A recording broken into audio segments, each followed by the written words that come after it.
आता पाहूया टॉप 9 मोठ्या बातम्या।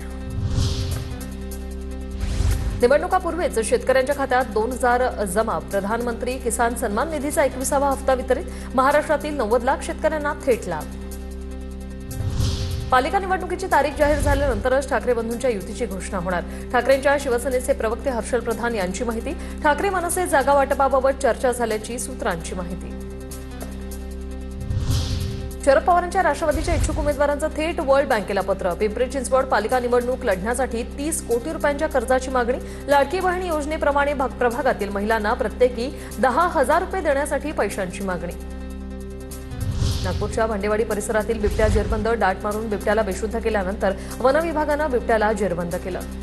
राज्य सरकार आणि केंद्र सरकारच्या संस्थांनी मुंबई पालिकेचा मालमत्ता कर थकवल्याचं उघड। म्हाडा, एमएमआरडीए, केंद्र सरकार, बीपीटी, रेल्वे राज्य सरकार, पोलीस संचालनालय आदी प्राधिकरणांच्या मालमत्तांचा कराचा समावेश।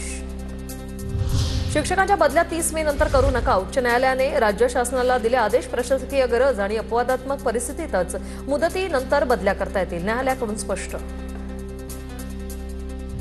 पटसंख्येनुसार शिक्षकांची भरती होणार। राज्य सरकारचा 15 मार्च 2024 रोजीचा निर्णय उच्च न्यायालयाने वैध ठरवला। शासन निर्णय कायदेशीर असून शिक्षण हक्क कायद्याच्या तरतुदींशी पूर्णपणे सुसंगत असल्याचा न्यायालयाचा निर्वाळा। आता पाहूया टॉप 9 महत्त्वाच्या बातम्या।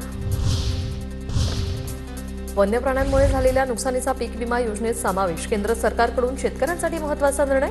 2026च्या खरीप हंगामापासून भरपाई मिळणार। मुंबई उपनगरात शासकीय दाखले मोबाईलवर मिळणार। अंधेरी आणि बोरिवलीमध्ये अत्याधुनिक सेतू सुविधा केंद्र उभारली। कार्यालयात न येता घरपोच विविध दाखले उपलब्ध होणार। फडणवीसांच्या हस्ते केंद्राचं लोकार्पण। राज्यात तुकडेबंदी कायद्याचं उल्लंघन करून झालेले जमीन व्यवहार आता निःशुल्क नियमित करण्यासाठी कार्यपद्धती निश्चित। महसूल मंत्री चंद्रशेखर बावनकुळेंचे निर्देश। 60 लाख कुटुंबांसह सुमारे 3 कोटी नागरिकांना फायदा होईल। सोन्याचे भाव 1545 रुपयांनी तर चांदीचे दर 4120 रुपयांनी वधारले। सोन्याचा दर 1,26,690 तर चांदीचा दर 1,62,740 रुपये प्रति किलो।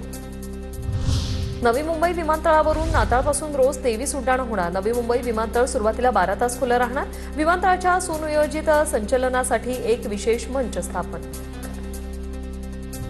मोस्ट वॉन्टेड अनमोल बिश्नोईला 11 दिवसांची एनआय कोठडी। दिल्लीतील पटियाला हाऊस कोर्टानं सुनावली कोठडी। अनमोल बिश्नोई बाबा सिद्दीकी प्रकरणात आरोपी।